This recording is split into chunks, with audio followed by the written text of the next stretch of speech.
What's going on, guys? I'm Mike Pouncey, former center for the Miami Dolphins. I'm here with Coach Fred and my brother Marquise Pouncey, former center for the Pittsburgh Steelers. Let you guys know that Twin P is official liquor, the Common Man Podcast. Bottoms up, Twin P, best. Gotta drink some more.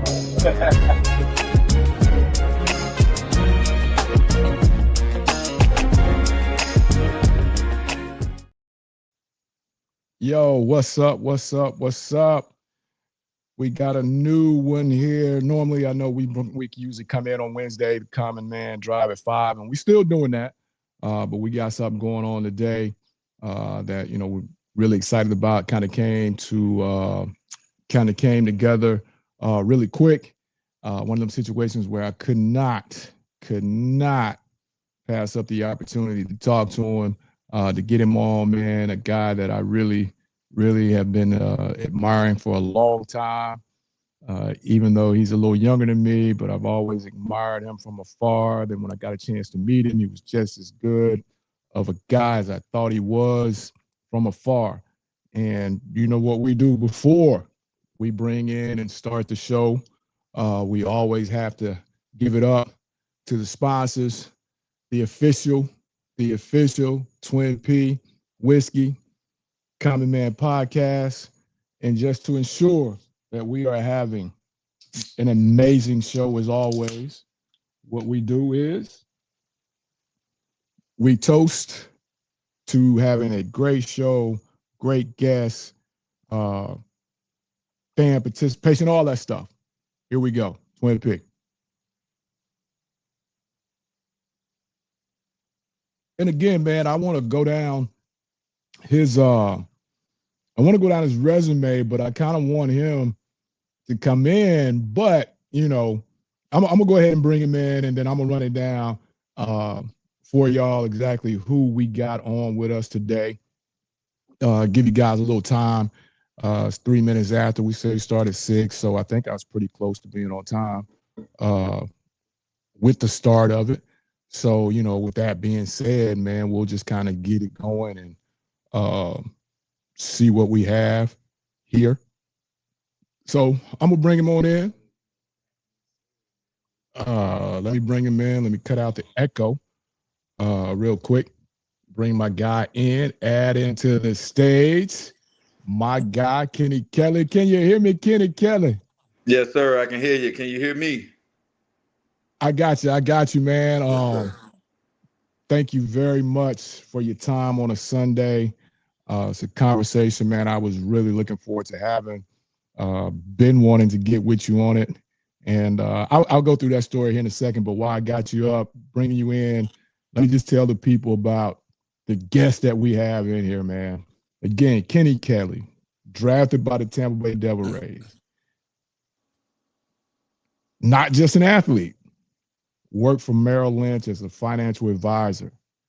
Worked for J.P. Morgan, financial analyst.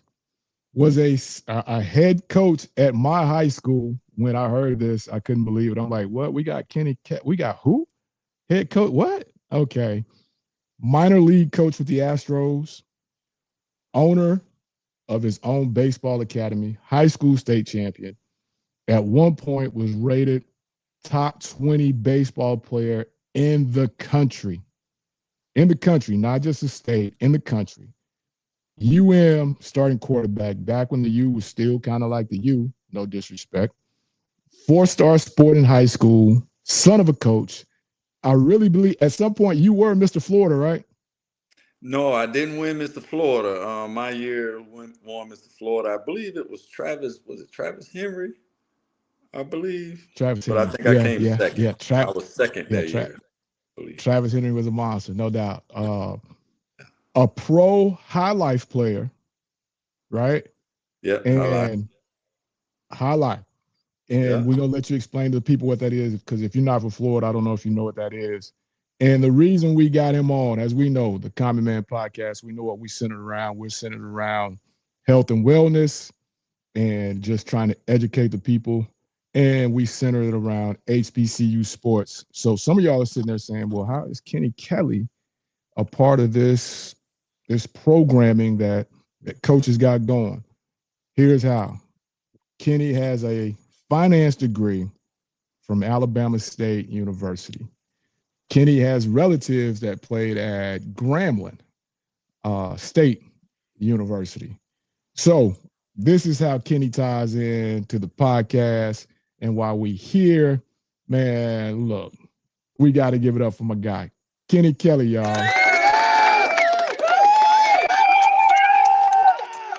Good evening. Good evening. Calm down.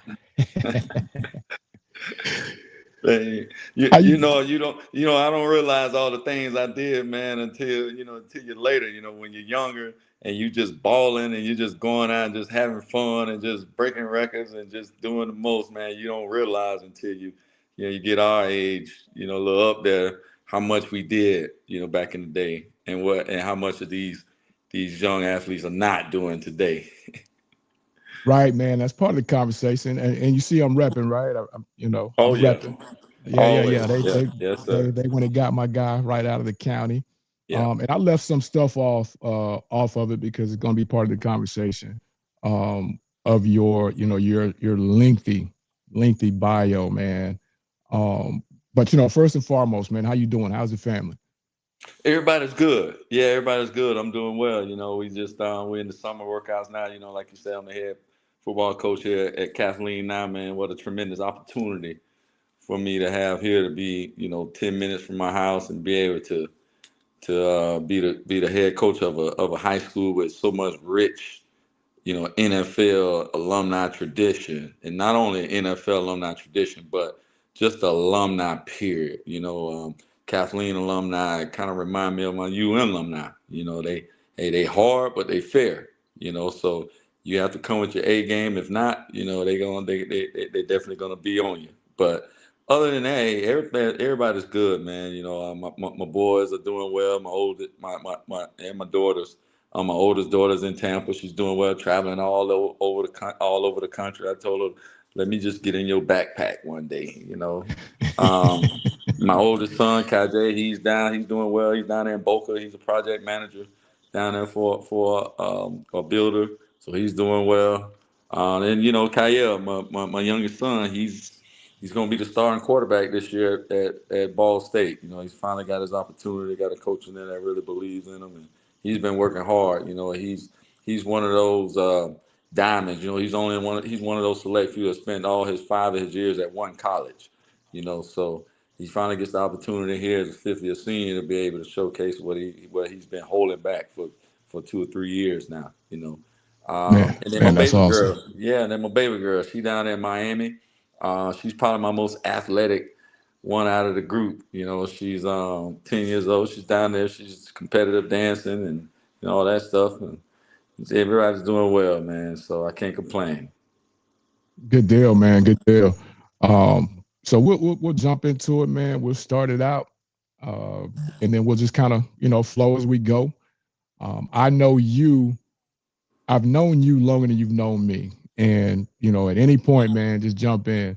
So from Plant City, which is borders Polk County, which is where I'm from. I grew up between, grew up between Polk County and Tampa, Mulberry, and my favorite aunt and uncle lived there in Beesville. And I almost went and played for your dad, your son of a coach. And your dad was the head coach at Plant City High. And at the time, there wasn't any of the surrounding high schools. It was just Plant City. It wasn't Durant. It wasn't Strawberry Crest. It wasn't any of that, right? And I almost went and played for your dad, man, Russell Evans, Pee Wee, all them guys, man. They had a heck of a team. And I almost went and played just because of Russell. But coming into our first subject, I couldn't leave the guys that I played with at Mulberry. I just felt, I don't know why at the time, I just felt like I couldn't leave to go to Plant City, even though I knew Russell, even though I knew Pee Wee, even though I kind of knew of your dad, right? Right. So as we get into the first conversation and we get into your resume as a player, and like I said, I knew you before you knew me. I knew your dad. We used to come over there and play in the Plant City Summer League basketball That was probably one of the better summer leagues ever, right? Yep. And now that you're in it, and we're starting at the coaching part, but we're gonna sprinkle in Lil Kenny and all that as we go. But as a coach now, are you seeing any of that type of loyalty? Because like I said, I was loyal to the guys I grew up with, played with, got our butts kicked over there in that Plant City Adult League. You know, I just felt like I couldn't leave them, even though I know it would have been a better opportunity for me as a receiver to go play with Russell over there in Plant City for your dad. Yeah. You know, are you seeing that, man? That type of loyalty? And I know this is your first year there, but you've been around high school athletics for a while. So, you know, just kind of talk to me on that, man. Are you seeing any of that type of loyalty? Because I hear the horror stories. Well, I can tell you this is that there's two stories to it, you know. And here's the thing.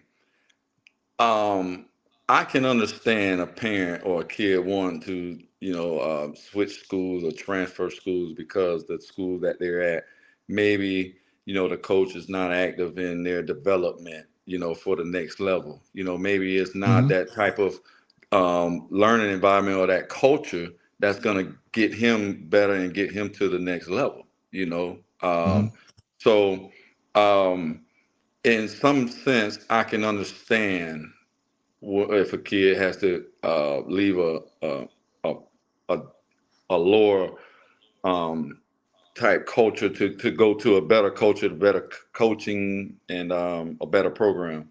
But the disloyalty, what I don't like, what's going on too. I mean, you have quality programs. You have some quality programs, and kids are, you know, jumping ship because they think the grass is green on the other side. And a lot of you can't blame the kids. I mean, you're talking about 15, 16, 17, 18-year-old kids making these decisions, you know. And I've always told all my children, I've always told all four of mine is that, hey, you know, at 14, 15, 16, 17, you're not old enough to make these type of decisions. Me and your mom, we're going to get together and we're going to make this decision for you, you know, because we think that's better for you. So I just think that the kids and the parents need to start getting better advice from coaches, from mentors, from leaders like myself, who has gone through it not only as a player but going through it as a coach on all levels, and try to seek advice and trust guys like us, you know, and not those guys in the streets, you know, that's never done, you know, never done what we've done, that so to speak. So, but a lot of parents are scared to ask for that advice, you know, Right. and I know when it comes to my child, you know, I don't care who I'm asked. I mean, I've reached out to, when it comes to my child, hey, I'll reach out to president, you know, to the president if I have to, you know. So, but if I have that type of contact and I know I'm gonna get the right type of information back, I think these parents need to start relying on better information from coaches and leaders and guys like myself. And I can name a whole slew of coaches in this area that I think that are amazing coaches, but I don't want to get into that, you know. Yeah. I mean, I get it. That's a whole nother show, no doubt. Yeah. But you know, back then, you know, I guess transferring it was around, and I always joke with a guy by the name of Shane Willis, man, who became a mentor of mine, who's older. Shane Willis was the first one to kind of do this in the county. He left Kathleen, went to Lakeland, won a state championship at Lakeland. It worked out for Shane, right? Yeah. But as I talked to Shane about it, it was more about what happened with him and the coaching staff than him saying, "Hey, I'm going to Lakeland to play for Coach Castle, who's a great coach, great head coach." I mean, his resume speaks for itself, right? Yeah. But it wasn't about that. So if there's not that type of riff, and it's been glamorized now to where, you know, the transfer thing is just, I mean, let's call it what it is, Kelly, Coach Kelly. It's out of control, right? Yeah. You It got is. kids going into their junior year writing the Twitter post, and Yeah. I say anytime you see that, first and foremost, you know, did we lose Kenny?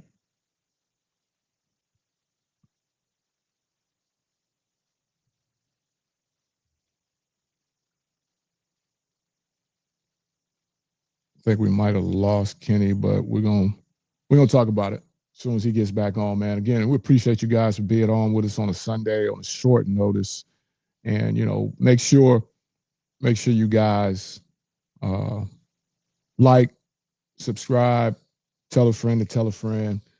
We're trying to do something that's a little different. We're trying to give information to help parents as well as the athletes. Um, we want to make sure that we're giving information that's quality that you can use. As I was saying, Kitty, if it's not a situation of where, there's just blatant things being done to your child, harmful things being done to your child, we're in the era now where it's just cool to write that post, get that edit. And when you see that first line, first and foremost, okay, that means they're transferring, you know. Yeah. But if it's not that kind of riff, you've got to understand high school wise, me as a college coach, and you've been at the college level, when we pull those transcripts and we're pulling transcripts from several different high schools, that raises a red flag. Yes. Raises a red flag. Yes. You being in that sector, you being in that college sector, what is your take? What is your advice to the parents when the kids come and say, "Hey, I want to leave school X to go to school Z because I just feel like school Z is going to be better for me"? Yeah. So you bring up a great point. As far as college coaches, I know when I was coaching on the college level, I looked at transcripts, and when I saw multiple schools, you question the commitment and the loyalty of that kid, because the first thing you think as a coach is like, man, this guy went to 3 or 4 high schools, or 2 or 3 high schools, in high school. Imagine what he'll do here. We sign him here. If things don't go right off the bat, he'll be ready to jump ship. So yeah, I definitely agree with that. Agree with you on that when it comes to college coaching. I just think nowadays, these kids, when I can only speak for myself. When I was playing, I didn't care where my friends was playing. I didn't care. I wanted to go somewhere. When I left playing, I went to Tampa Catholic. My offensive coordinator was Calvin McGee. He played for the Tampa Bay Bucks. He had Yes, been sir. there. He had been there. He had done that. And he ended up being one of the best assistant college coaches, to this day until he passed away. But that was going to be my offensive coordinator, along with Bob Henriquez was the head coach, who Head at coach, the yes, sir. time. Yeah, so Legendary. I wanted to play for a coach that I knew had been there and that can show me the way. Because it's kind of like what I tell my players nowadays. I say, man, imagine, do you trust me if I was to blindfold you and to lead you? I can lead you left or right. I can lead you to danger, or I can lead you to the light. Would you trust me to lead you to the light? And that's the type of coach that I look for, and that I've always looked for, and that was instilled in me with my dad. So I think kids and parents need to look at today is that who cares about the facilities? Who cares about the uniforms? Who cares if they're whatever? Hey, what program that's really developing those kids, and the coach that has been there who can guide your kid to that right direction.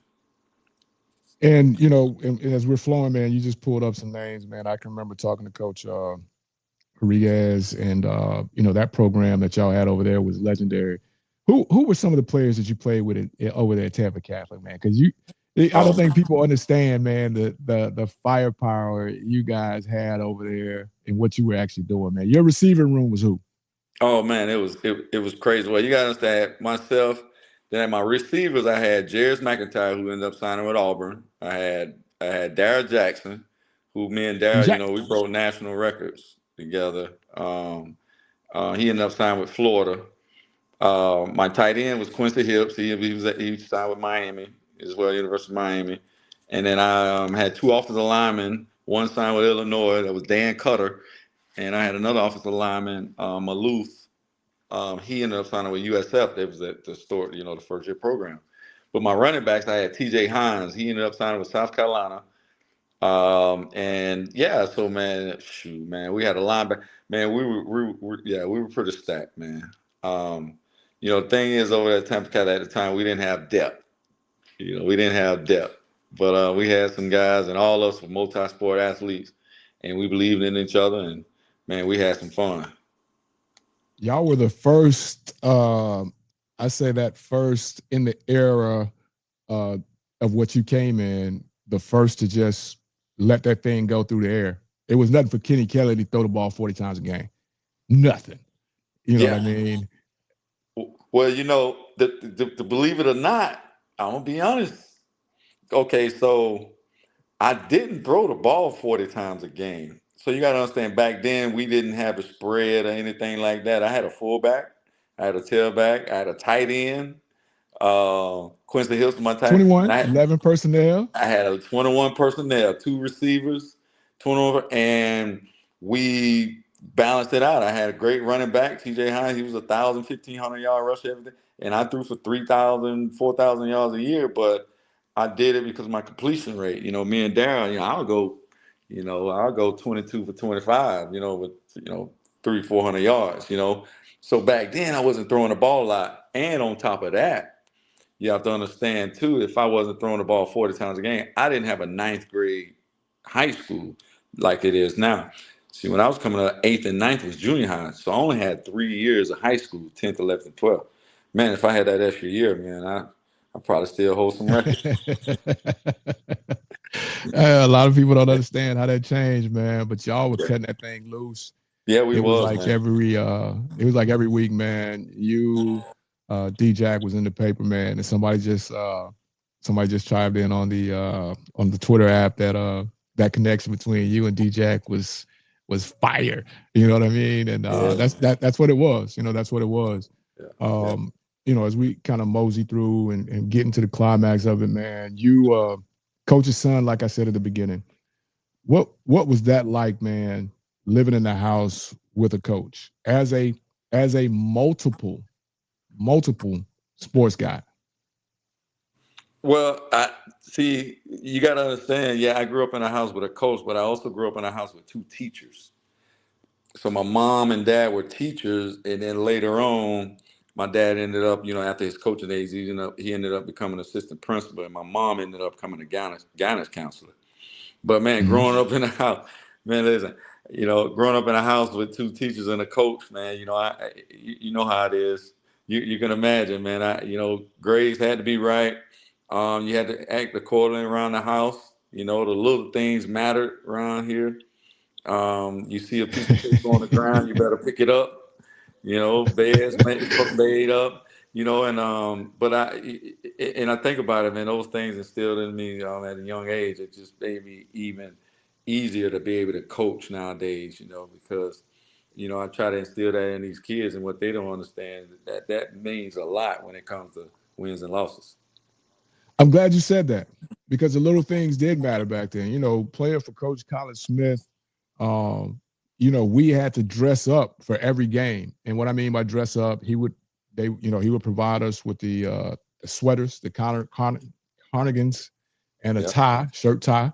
Little things mattered. We had to do that. This day and age, man, at the level you're at right now, how hard is it to get them to understand that the little things really do matter?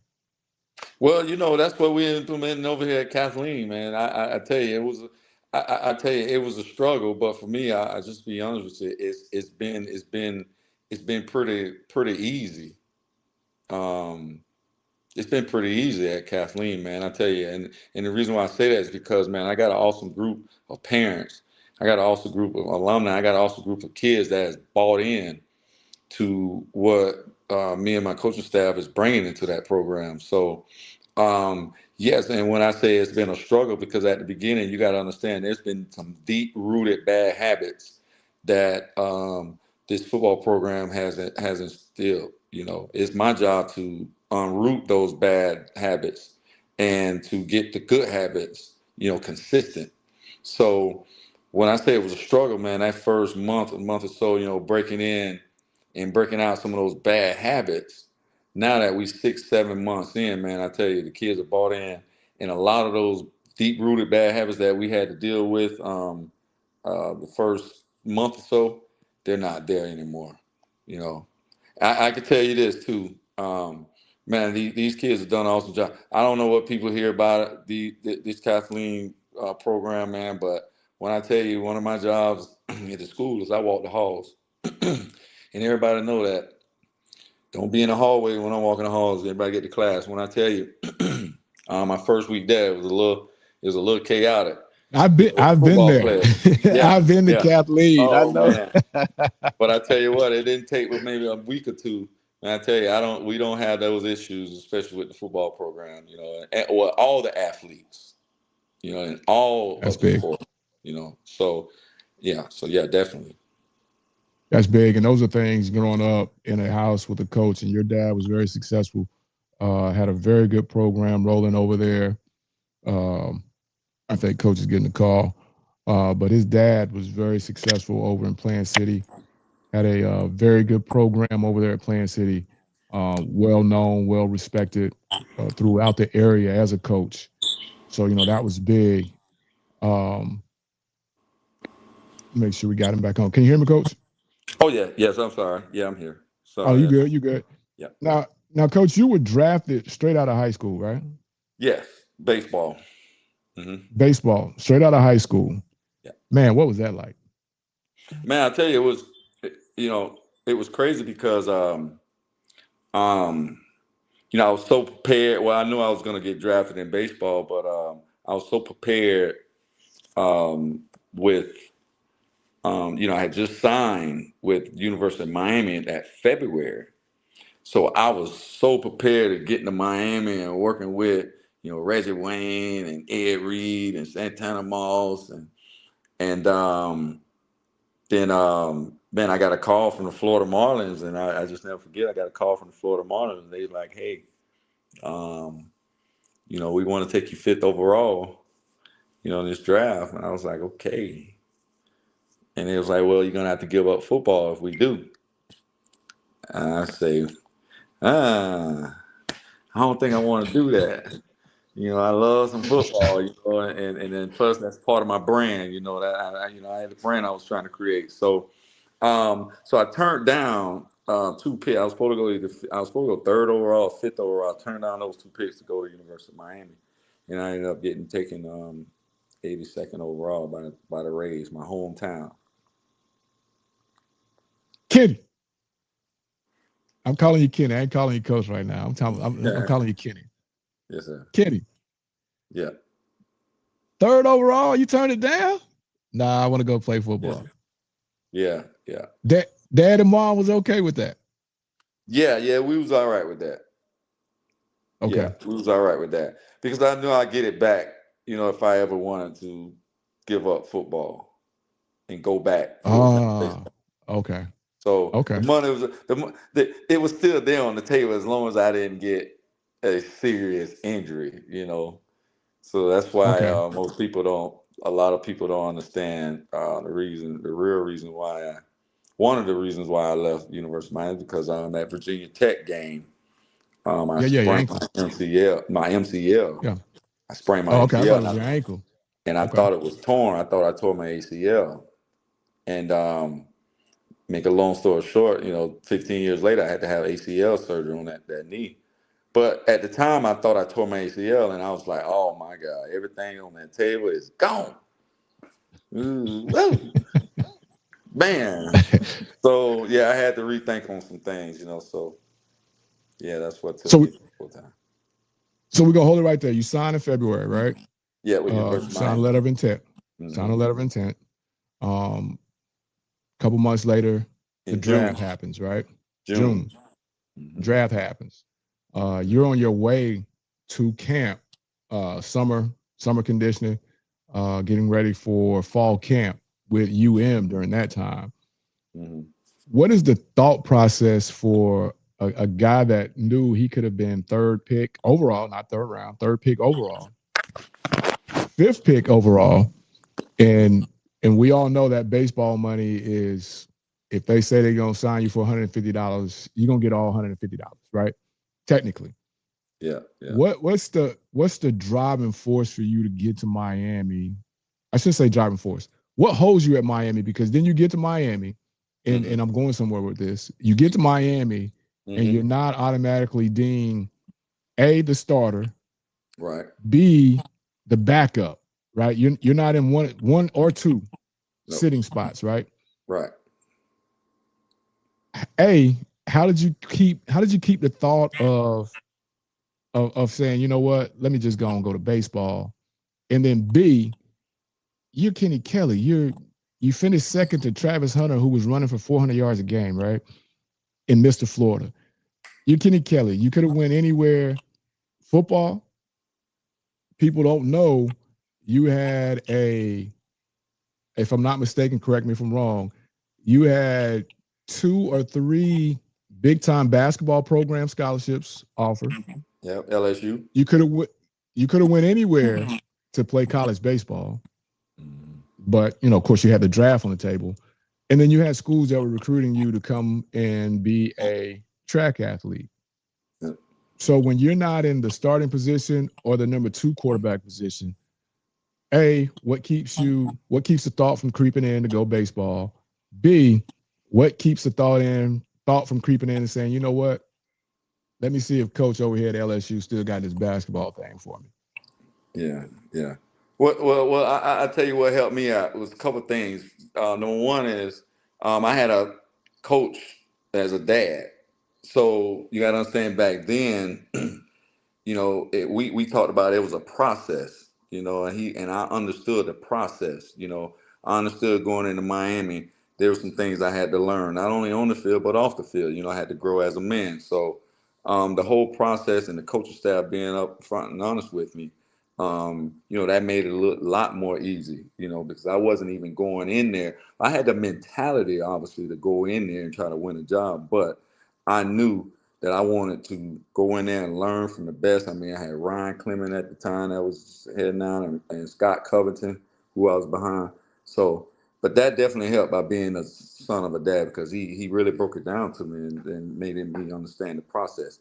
The second thing is what helped me is that, man, when I got down there, just, guys taking me under their wing, like, Ryan Collins, man, Warren Sapp, them guys, man, I tell you, just Tim Hardaway, man, them guys, when I got down there, man, they just mentored me and just kept me on the right track, so I can really say, man, them guys really helped my career because they kept me on track and believing and understanding, stay on track. You got something, the future is yours. So I think that thing, man, those two things and just the family, just my family in general, man, just being there and support family and friends, I think that really, really helped me through those 3 years those 2 years of being 3 years red shirt and then being a backup and then starting actually. So Tim Hardaway, the basketball player?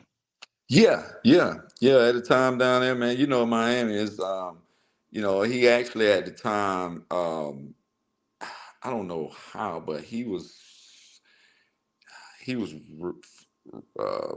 relatives with one of the guys that played on the football team, D lineman from Texas. Okay. Yeah, and we met up. Yeah. Time, just hanging out. Just, man, we all went out. It's just awesome, man. It's just, yeah. Wow. Good people. Okay.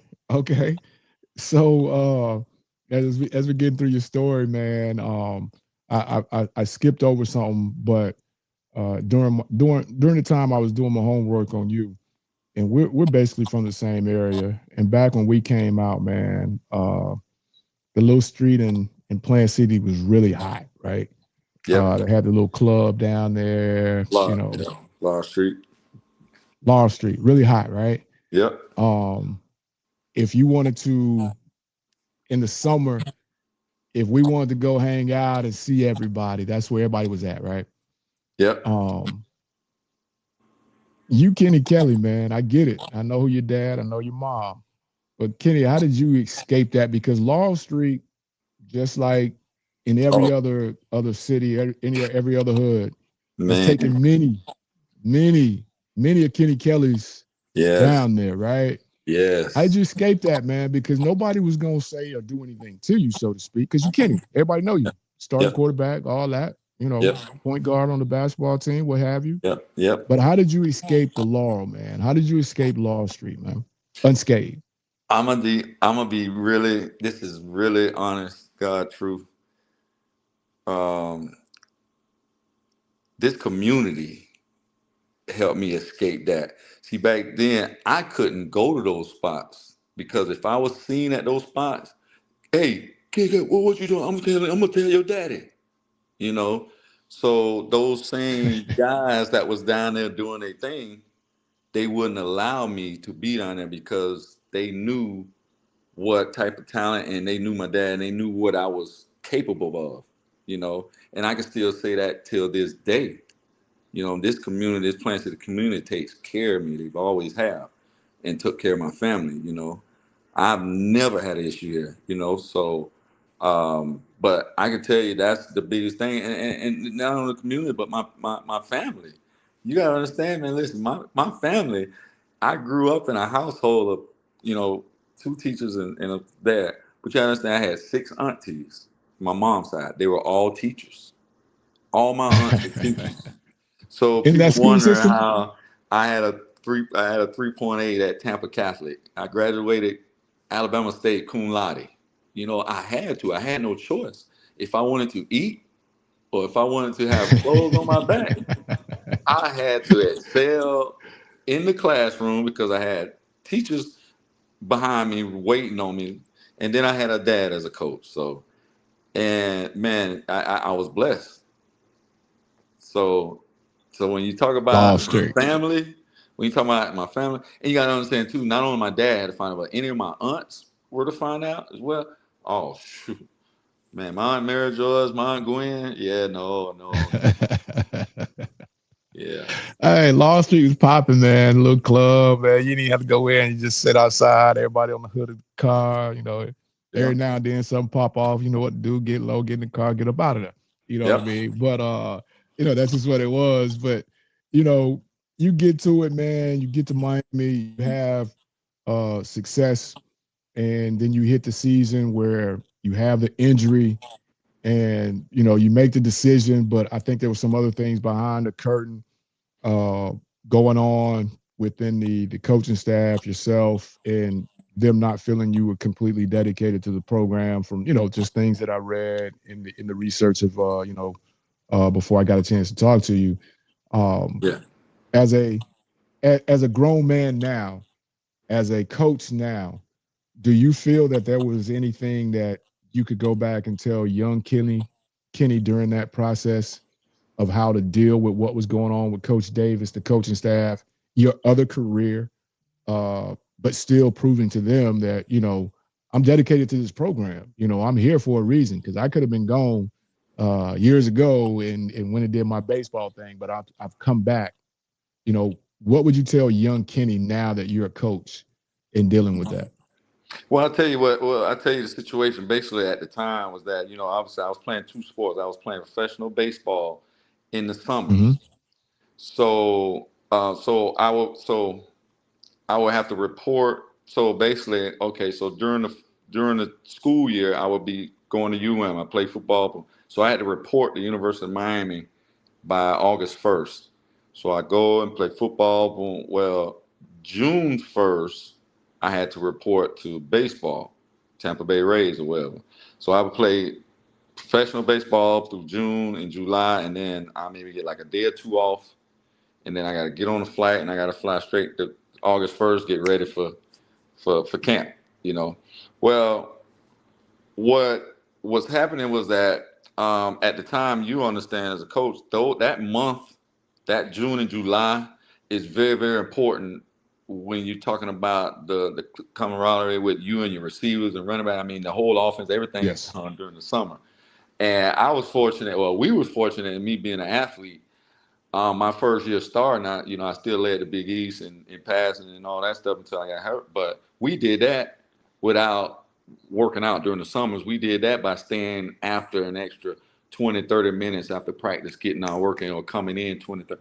So it was kind of putting a strain on not only myself, but the players too, playing catch up. So Coach Davis approached me, after that year when I got hurt, and he approached me. He was like, "Hey, we feel like in order for us to be successful and win this national championship next year, we're going to need you to make a commitment. We either going to need you to, give up football give up baseball. We're going to want you to give up baseball and be with us full time because we got plans for you."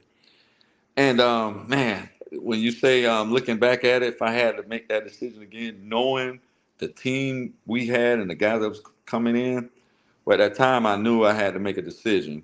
So I ended up making the decision to go baseball. But if I had to do it all over again, I would have approached Tampa Bay Rays at the time and would have told them, "Hey, I need one more summer off. I need one summer off." Kind of like, Dion. Dion, Prime at the time, he kind of, he dictated what he wanted. I think I should have been more forceful and say, "Hey, you know what? I want to commit one summer to University of Miami and get there." I had Santana Moss, Reggie Wayne. We had Clinton. We had Shockey. Andre Johnson. It was sick what we had coming back. And but I didn't take that route. And I feel bad that I left my boys, because I knew what we were going to have. I knew we were going to win that national championship. Should have won it 2000 and 2001. If I would have stayed there. But yeah, man, if I had to do it back over again, I would have approached the Rays and I would have asked for one more summer off, and possibly two. Because if we would have won it that year, I would have asked for another summer off. We would have came back. Got to try to run it back, right? Run it back, yeah. Got to try to run it back. You break away from that. You go ahead and you go with what's on the table. You go with the guaranteed money, and then you kind of make that transition into pro baseball full time. Working your way up from single to double, triple, and then that's when you have the monstrous incident that, if you go back and look at it, I don't know if you ever went back and looked at it. Man, that was crazy.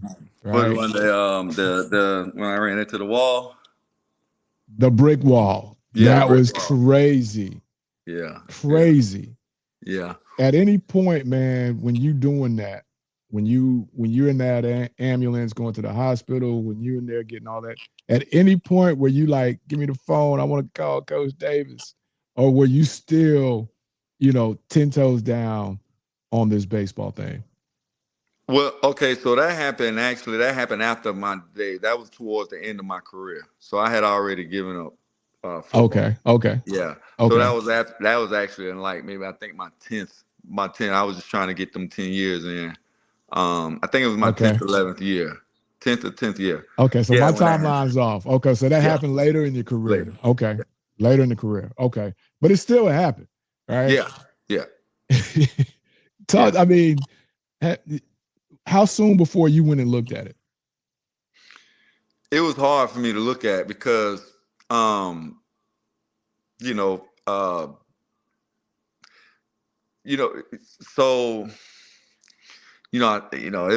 a tough experience because I saw, it was, and the paramedics, when I got to the hospital, they told me I was close to dying, because what happened was, all I remember was, the ball was hit, in my mind, I'm going to go get it. So I'm going to get it. And what I didn't know is, so what happened was, I think I flew in the day before. We flew in the day before, and that day we didn't take batting practice. So I've never played at this stadium. And this is one of the only stadiums that's brick wall or whatever, and we never played. So I normally walk the field, check the, so I didn't know this was a brick wall. It's painted like it was padded. So we didn't take BB there. So I didn't know it was a brick wall. So the ball was hit, and I went to go get it. And the last thing I remember is I was going to go hit the wall and roll, because that's what we taught. Once you hit it, you roll. Well, when I hit it, I didn't roll because there was no pad. So, and next thing I remember was, waking up. I couldn't breathe. They were sticking all kind of tubes down my throat and just trying to get me to breathe because I couldn't breathe.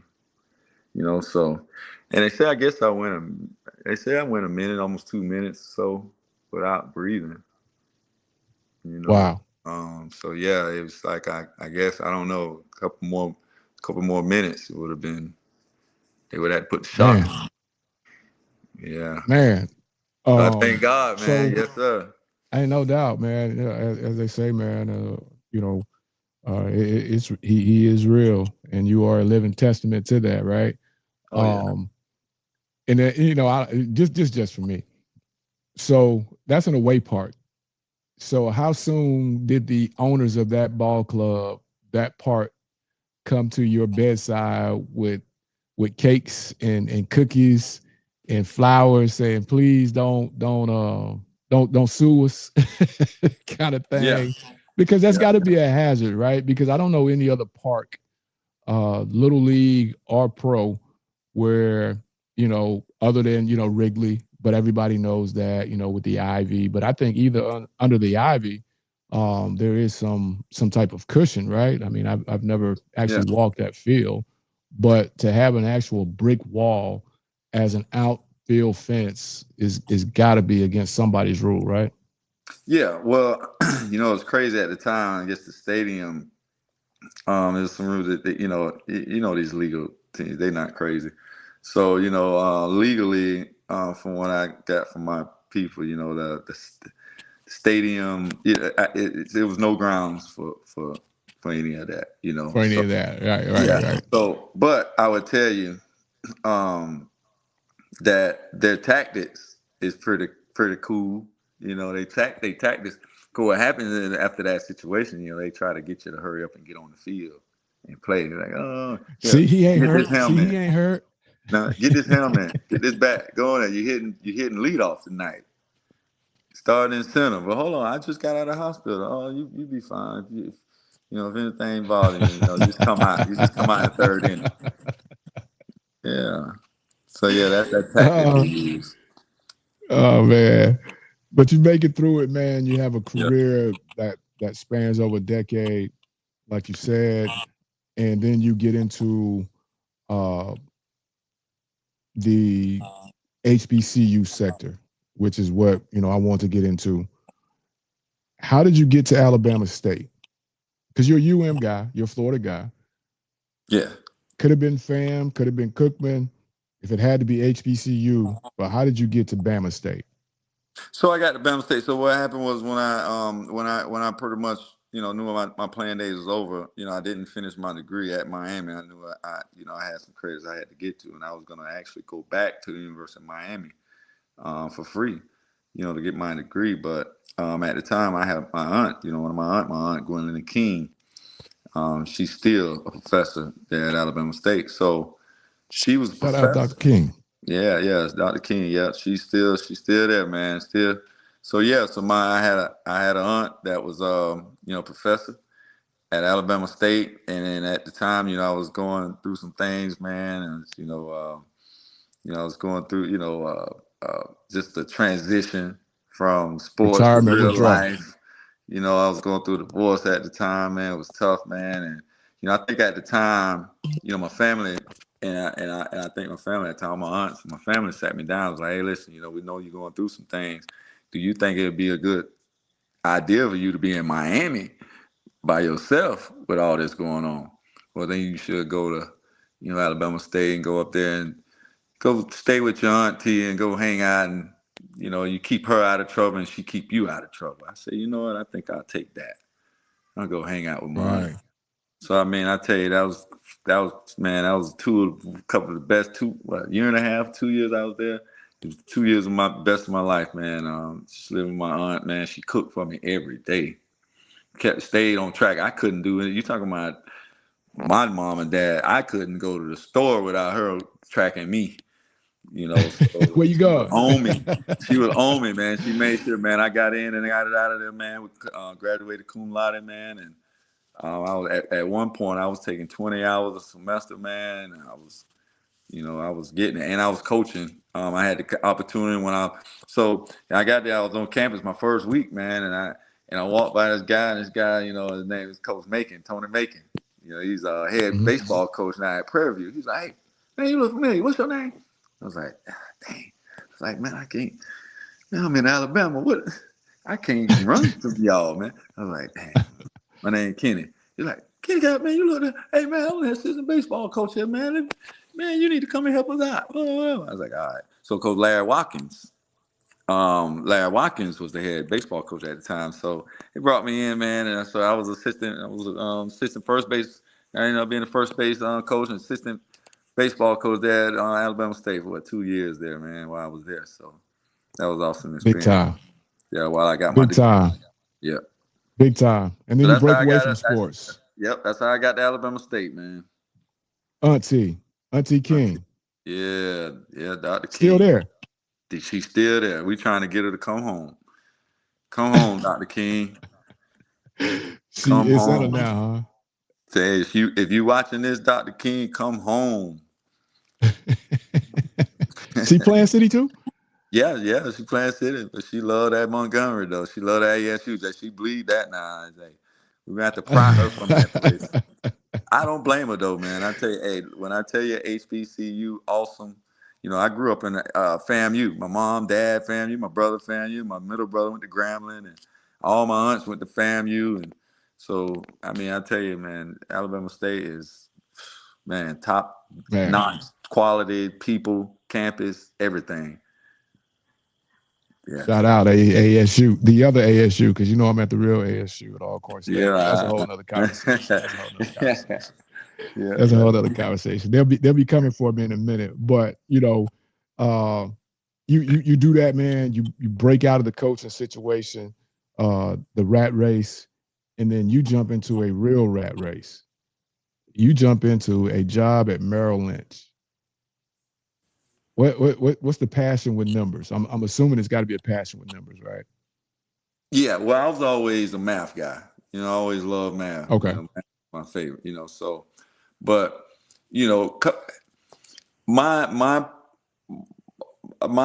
passion was I wanted to be a CFO of a major Fortune 500 company one day, you know, or not, or if I couldn't be that, I wanted to be a financial advisor and represent athletes, you know, Okay. especially me going through what I went through. So that was my path when I went to Merrill Lynch, man. I wanted to represent athletes and entertainers when it comes to their money and kind of put them on the right financial path. You leave there, and then you go to another giant in that world, JP Morgan. Now, financial analyst, short form. What's that job description? So basically, I was in control of Carnival Cruise Lines. So I had maybe about 200 to 300 clients that worked with Carnival Cruise Lines, and I was in charge of monitoring their accounts, making sure fraud, transactions, and all that stuff, wasn't happening. Okay. Any negative thing or any suspicious thing I may see, I go take it to the next step. But that was pretty cool. I met a lot of awesome people there. But just sitting behind the computer for 8 hours a day, I couldn't do it. I mean, I had to go outside one day and throw the football. I was throwing the football, just throwing it to the tree. I mean, sitting in that desk like that, I can't do it. I couldn't do it. It drove me crazy. Fred, it drove me crazy. So, you're in the financial analyst game. Now, when you say that with Carnival Cruise, you were basically the people that were working the cruises? Yes. Yeah. Okay. Okay. Because they're gone for 4 months at a time or something like that? There you go. Some of them gone year round. Yeah. In, out, in, out, in, out. But they're on the ship basically 365, 24/7. Yes. Okay. Yes. Okay. Okay. So that's what they do. Okay. Cool. Yeah. Cool. Yeah. And they go from country to country. So you can understand you trying to use a debit card from one country to the next country, the issues. Somebody get it. Yeah. Yeah. You're trying to send money. You're in one country, you're trying to send money to a relative. So yeah, I handled all that for them. Okay. Okay. That's that job's description in a short form.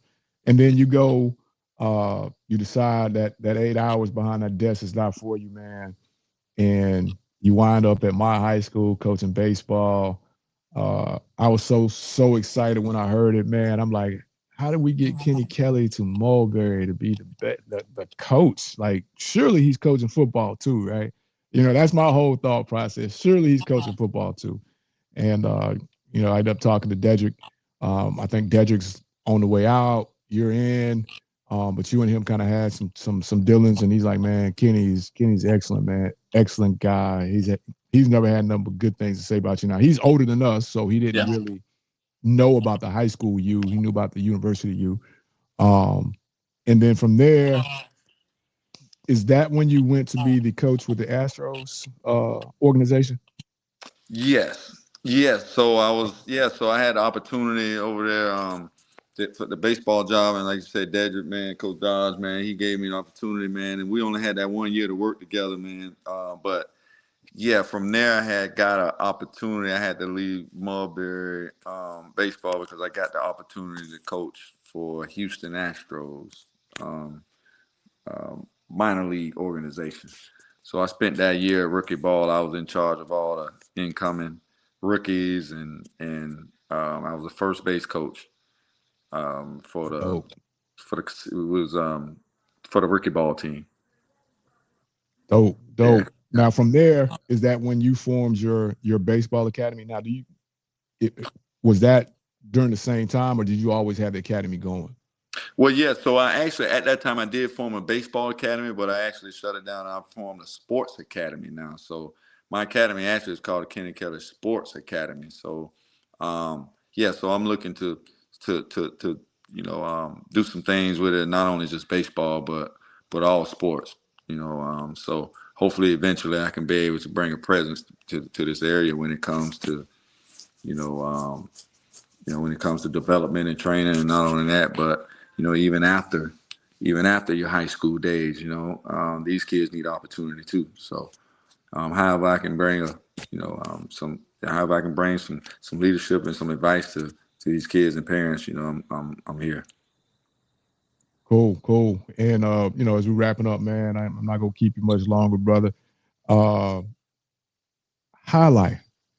Can you explain to people what that is? Because you're a pro at that as well. Yeah, yeah, yeah. The Well, highlight. I tell you Let how me that sit back happened. and learn something. Go ahead. So I'm gonna tell you how that happened. This is why I tell you my days at Miami, man, they really paid dividends, right? So the owners of the casino down there is Magic City Casino, where they were the owners at the time. They recently sold it. Owners of it, they're big fans of mine, and they came up with this idea with, because I don't know if you remember Highlight, Miami Vice, the movie Miami, Yes. right, when it first come on, basically you a wooden handle with a ball, and that ball is coming off that wall. You throwing a ball, and you got to catch it in this wood handle, and the ball is coming off that wall, 100+ miles per hour. And so I got an email from Magic City Casino, and they say, hey, would you be willing to move down here and for a year, we're going to teach you this sport, professional highlight. And, we're going to teach you, we're going to train you, we're going to put you up, we're going to take care of you. I say, learn another professional sport? I'm down. And I'm right down the street from the University of Miami. Let's go. So, yeah, so that's how, man, I went down there. And at the time, brother, I reached out to Coach Bush Davis. I was like, Coach, I'm down here, man. I know I'm playing professional highlight, but, man, I'm just right now for the next year, I'm just training 2 or 3 hours a day. I love to just come by and help out, whatever you need. He was like, what? He's like, I can, yeah, I can use you, boom. So he's like, hey, I got a quality control analyst position open. It doesn't pay a lot, but, I make sure you're taken care of. So I say, man, if I can fit that, yeah. So, man, I took myself back to my college days, man. I was doing double duty down in Miami, man. I was going highlight. Well, actually, we had coaches meeting, 7 a.m. coaches meeting, meetings all day, practice. And then when we're done around 4 or 5 o'clock, I'll leave there and go to highlight and train with highlight from 4, 5, 6 o'clock at night to maybe 9, 10 o'clock at night. Go home, wake up, do it all over again. I did that for 2 years and So did loved you it. actually play in a real game? Because I mean, Yeah, High Life was yeah. really big. I don't know if it's still going or not. Is it still It's going it's on? it's still going, yes, sir. Yeah. So they trained us for a year, and then the following year, yeah, we played professional. Got our casino license on, so we started playing professional. Yeah, just playing against other professional highlight players. Because at the time, highlight was kind of going extinct, and he's trying to bring it back. But if you go on, and you look at Magic City Casino, man, Magic City Highlight, man, it's big right now, man. You even can bet on it and everything. But I was the original. Wow. I was the original crew, the legend. That was my name, the legend. And yeah, I did very successful, and yeah, I had fun with that, man. I got to the point where hey, man, my body, I needed to do something else, man. It was a little bit more less stress on my body. So I Came got to the back. coaching game. Yeah, man, came back and got an opportunity and started coaching. Man, that is so dope, man. To throw that out there, to know that um, Auntie get you straight at Bama State, family, fam, Cookman, been around it. Used to go to the classic. Yeah. Oh yeah, every year we had to. It was now, mandatory. now, did Classic you? and homecoming. Oh, Had made to the go to trip up. homecoming. Yep. Made the trip up. So Yep. let And me you ask got you to. this. I asked another one. What's that? Mm-hmm. No, Can you I hear was me, gonna Coach? say, yeah. No, I was gonna say, my dad was a coach that Friday night, so we had to get up. That we had to leave right after the game and get it. Yeah, man, driving throughout the So, night. yes, sir. So let me ask you this. Mm-hmm. Have you done a classic in Orlando? Yes. Yeah. And back when you were going to the classic, they was in Tampa. Yes, it was in Tampa. Yeah. Which classic would you prefer? Oh, Tampa or Orlando? Tampa. Yeah, in the old mall, Right man. across the street. Yeah, the mall. Yeah, yeah. Of course, Tampa. Um, just short drive, and we know Tampa. Orlando, man. You got to Yeah. deal with a whole lot. You got to deal Yeah, with a yeah, lot. yeah, yeah, yeah. Traffic. I said the same thing, Tampa. The other guy was like, Orlando, hands down. I'm just like, I don't know about that. You Yeah. must be didn't go when it was really, really in Tampa. You saying Orlando. But Yeah. okay, cool. Yeah. Man, this is the part, man, we just kind of turn it over. You let the people know how they can follow you, what you're up to, and this is your part of the show right here, man. How they follow, how they find Kenny Kelly. Yeah. Well, you can follow me, and find me on Facebook, Instagram, Twitter. On Twitter, as Kenny Kelly QB. And also too, I know we didn't talk about too much in the segment, but I'm also not only I'm the head football coach at Kathleen, but I'm also the executive director of a nonprofit. It's called Premier Players Foundation. So I'm always trying to help out the community. If anybody out there, you want to support Kathleen High School sports program or none of that, or Premier Players, Inc., feel free to reach out and just try to make a difference in building our youth, because this is they are our future. That's what it is. Hey, you got a couple more minutes. So, Yeah. we have we have history, and then it was just, I didn't get a chance to talk to you that night at the Ray Lewis Foundation deal. Ray Lewis, Kathleen alum. You're now the head coach there. And like I said, there was a lot of people in there. So, me and you, we dapped up, we talked really quick. And then I think, Ray was trying to get to you, or you were trying to get to Ray, one or the other. And then, you guys kind of linked. That event, how big was it for you to be able to get into this space with Ray? Now, you guys are UM alums, football alum, all that. So I know there is a familiarity with everybody, but he's got a gazillion and one things going on. But that event right there, how big was it for you and your program to get, I don't want to say the endorsement, because, we grown, ain't like we really got to have uh, a lot of people to endorse us, because when we know what we're doing, we know what we're doing. But how big was it for you to get that support, that nod from him? Oh, it was big, very big. I tell you, I think it's going to change the program. Oh, well, I know it's going to change the program in the direction of this whole program. I tell you, uh, Ray was very, very, very, very, very approachable, and we talked about some things, and we talked about the program, in the direction, and he had some couple questions for me, and I like I told him, hey, Ray, you know what time it is, man. We gonna turn this thing around. We want to change not only the play on the field, but we want to change the game day atmosphere. We want to bring the fans back. I want to bring the alumni back. It just it bothers me. It bothers me every time I walk in our stadium right now.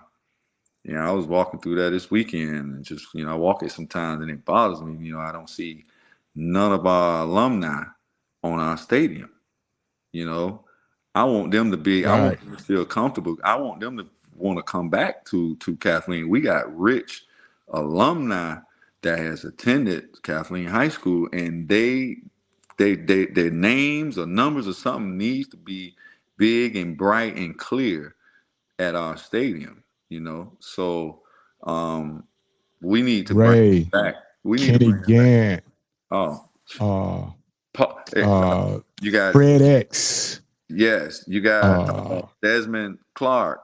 Desmond Oh, Clark, Super Bowl winner. you got Paul Edinger, who still holds the NFL record. For extra point, 176, 172 straight, none without a miss. I mean, come on. Albert McClellan. Oh yes, I mean, You and know, now you got Ventrell Miller now.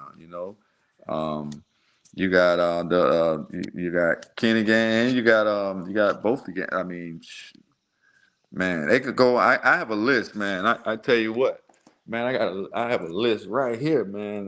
Where's that list? That I'm like, man, guys that it's just crazy. I think I might have. oh yeah, when you walk in there and you see all those, at the one point the NFL were giving away, I shouldn't say giving away, they were presenting high schools with the golden footballs for alumni that went to that graduated from that high school, and to see the amount of balls that Kathleen had in their trophy case, some of those guys I had kind of forgotten about, right down to Ettinger, the kicker. For whatever reason, I thought he went somewhere else in the county. I forgot he even went there. Desmond Clark was a beast. Fred X played in the Super Bowl. Dominic Everybody Davis, knows Ray. Dominic Davis. Al Of McCullough, course, everybody knows Ray. Al Albert, McCullough, yeah. Baltimore Ravens, for years. So Reggie that in Brown, itself, yeah. I mean, the names, Uh, that people don't realize or know, came from that high school, man. And, just for you to be able to reach back to him and for him to, uh, nod and say, hey, get at me, man. That's big. That's big for the county, not just Kathleen, but that's big for the county. When guys that have done it in our area come back and let the kids see that, you can make it from Mulberry High School, Dedrick Dodge, Hercules Stansel, myself, Kevin Williams. You can make it from Plant City High School, Kenny Kelly, Russell Evans. You can make it from Lakeland High School, the Pouncey Twins. He Hate Me. The list goes on and on. The presence in the county, in the area, is so important because the kids need to see that. They need to understand that, you can do it from where you're at. You don't have to go 1,700 miles away to do it. You can do it where you're at, man. And that's big. And Kenny, man, I appreciate your time. We're going to have to do it again once you get rolling, get the program up and going. The academy, man, when you start slinging out applications for guys to come in, man, I appreciate you. Send me one. hire me for a couple months to come down and work with the receivers. You know what I mean? I think that'd be dope. Oh yeah. Players Inc. You know, when y'all get that up and rolling, man, holla at your boy. You know, we might be able to come to an agreement. You know, something like that. I don't know, but I appreciate it, man, and best of luck to you, brother, with this rest of the summer conditioning, getting the kids right, man, getting them enthused about football because it's about to be the dog days. It's about to get hot in the mug out there. A lot of them start questioning themselves if this is really what I want. You know what I mean? That kind of thing. So best of luck to you, dog. And thank you. Again, appreciate you. You got my number, got yours. Anything I can help you do, help you with, hit your boy up, man, and we'll rock with it that way. Oh, yeah, for sure, brother. Same here, man. I definitely appreciate you. Definitely. Thank you, Kenny. Yes, sir. Yes, sir.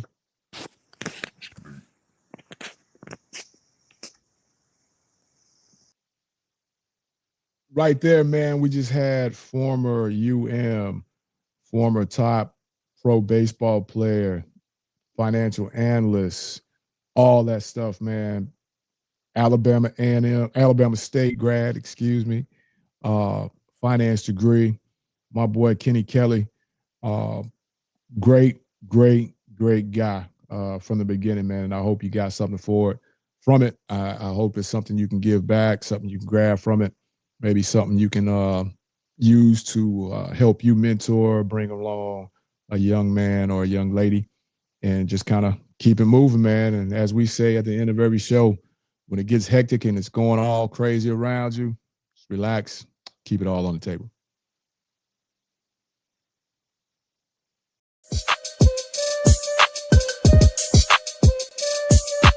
Hey, what's going on, guys? It's Mike Pouncey, former center for the Miami Dolphins. This is my brother Marquise Pouncey, former center for the Pittsburgh Steelers. What's up, everyone? This is our new cigar line. It's called Twin P.